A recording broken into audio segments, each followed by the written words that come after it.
বলো, ওখানে দাঁড়িয়ে দাঁড়িয়ে বলো কি করেছো তুমি? বল ফেলে দিয়েছ, লোকে নিয়ে চলে যাবে এবারে? কি হবে? নূতন বল, তোমার মন খারাপ করছে না? দেখাচ্ছি, দাঁড়াও, তুমি আগে এটা ঠিক করে নাও, দেখাবো, দাঁড়াও।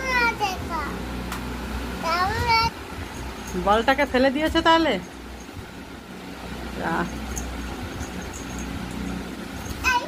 আই,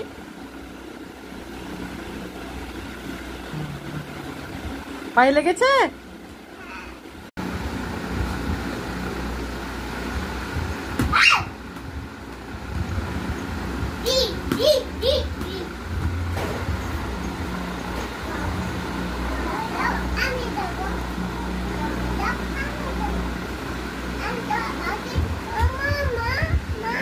বলো।